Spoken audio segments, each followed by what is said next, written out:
Hello students, एडुविला point channel में आपका स्वागत है। और आज की वर्कशीट है वर्कशीट नंबर 14। ये क्लास 7 हिंदी की वर्कशीट है। और आज के वर्कशीट का जो टाइटल है वह है पापा खो गए। तो आज हम लोग पापा खो गए चैप्टर को पढ़ेंगे। लेकिन इससे पहले मैं आपको बता दूं कि आपने अभी तक हमारे चैनल को सब्सक्राइब नहीं किया है तो चैनल को सबसे पहले सब्सक्राइब कर लें, उसके बाद बेल आइकन का बटन भी दबा दें। तो चलिए शुरू करते हैं आज का पाठ। और आज का पाठ एक काल्पनिक पाठ है। ये एक कल्पना है और काफ़ी मज़ा आने वाला है क्योंकि ये काफ़ी इंटरेस्टिंग भी है। हमारी कल्पनाओं का संसार बहुत ही विचित्र है। जब हम कल्पनाओं में खो जाते हैं उस समय हमारे चारों ओर जो भी निर्जीव चीज़ें होती हैं कल्पना के संसार में बोलती हैं, चलती हैं, नाचती हैं। मतलब हम कुछ भी कल्पना कर सकते हैं। एक कार के उड़ने की कल्पना कर सकते हैं, एक घर के दौड़ने की कल्पना कर सकते हैं। और आपने जो बच्चों के कार्टून्स देखे होंगे ना, उसमें तो कल्पना का भंडार ही होता है। जैसे कोई उड़ता है, मोटू पतलू का आपने कार्टून देखा ही है, भीम का भी कार्टून देखा है। बहुत सारे ऐसे कार्टून्स हैं जिसमें कि कल्पनाओं के भंडार हैं। तो ये कल्पना होती है और एक कल्पना के माध्यम से ही लेखक या कवि समाज के या हमारे आसपास घटित होने वाले वैसे घटनाओं का वर्णन कर जाते हैं जहां तक हमारी निगाह, हमारी सोच नहीं जाती है। वैसे भी कहा गया है कि जहाँ न जाए रवि वहाँ जाए कवि। मतलब जहाँ सूर्य का प्रकाश नहीं पहुँचता है उस जगह पर भी कवि जो हैं रचनाएं कर देते हैं और उस जगह का भी वर्णन कवि कर देते हैं। इतनी बातें उनके दिमाग में आती है, लेखकों के दिमाग में इतनी बातें आती है।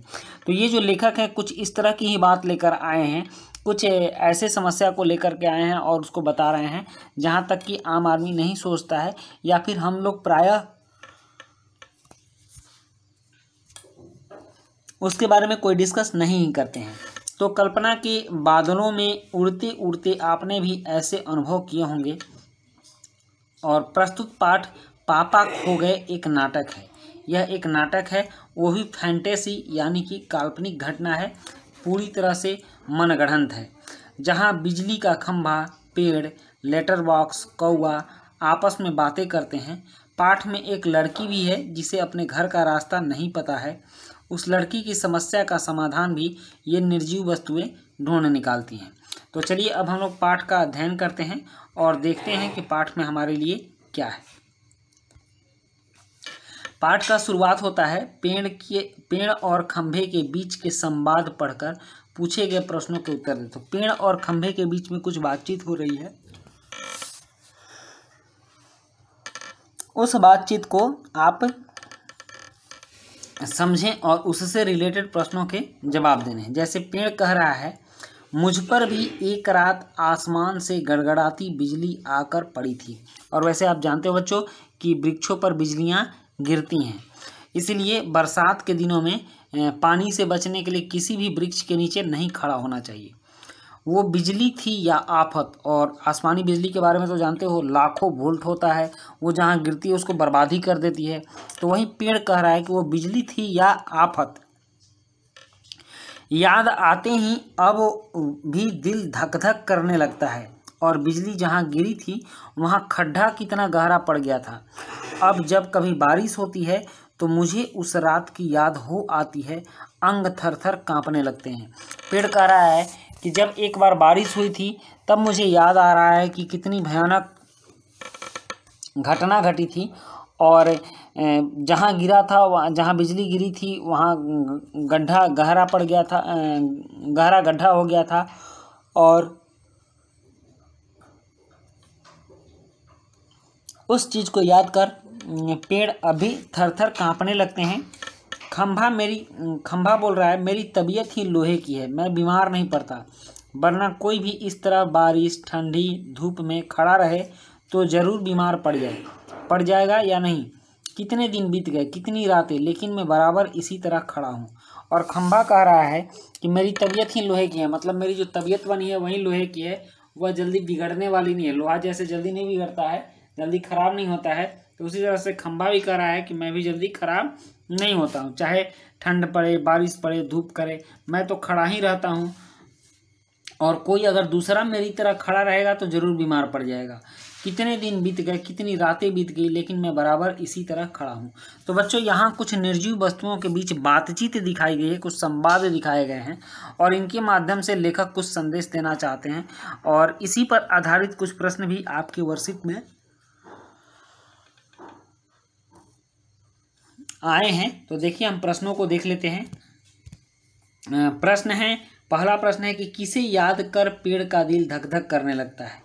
और दूसरा प्रश्न है, जहां बिजली गिरी वहां क्या हो गया था। तीसरा प्रश्न है, खंभा बीमार क्यों नहीं पड़ता। चौथा प्रश्न है, कौन कई दिन और रात बीतने पर भी ऐसे ही खड़ा है। और पांचवा प्रश्न एक गतिविधि है और ये गतिविधि है, आप भी किन्हीं दो निर्जीव वस्तुओं के बीच संवाद अपनी कल्पना से लिखिए।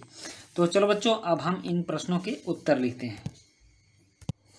यहाँ पहला प्रश्न है, किसे याद कर पेड़ का दिल धक धक करने लगता है। तो उत्तर है, बिजली गिरने की याद आने पर पेड़ का दिल धक धक करने लगता है। वास्तव में बिजली जहाँ गिरती है उस चीज़ को काफ़ी नुकसान पहुँचाती है और मैंने आपको पहले ही बताया है कि बारिश के दिनों में किसी पेड़ के नीचे नहीं छुपना चाहिए, क्योंकि पेड़ पर बिजली गिरने का खतरा ज़्यादा होता है।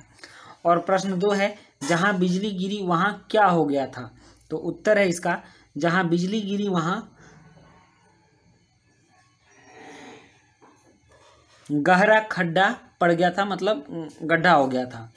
और तीसरा प्रश्न है कि खंभा बीमार क्यों नहीं पड़ता। खंभा बीमार क्यों नहीं पड़ता, तो इसका उत्तर है, खंभा की तबीयत ही लोहे की है, इसलिए वह बीमार नहीं पड़ता। और चौथा प्रश्न है, कौन कई दिन और रात बीतने पर भी ऐसे ही खड़ा है।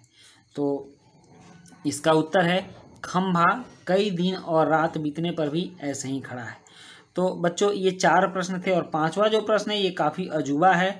और अजूबा इसलिए है, कह रहा है कि आप अभी किन्हीं दो निर्जीव वस्तुओं के बीच संवाद अपनी कल्पना से लिखिए। तो मैंने यहाँ दो निर्जीव वस्तु सड़क और बाइक के बीच की बातचीत को लिखा है, लेकिन ये ज़रूरी नहीं है कि आप भी इसी को लिखें। आप अपने से भी कुछ सोच सकते हैं और कल्पना कीजिएगा और कल्पना करके आप बातचीत बनाइएगा, हूबहू इसको उतारिएगा नहीं। मैंने सड़क के कष्ट को इस बातचीत के माध्यम से दिखाने का प्रयत्न किया है।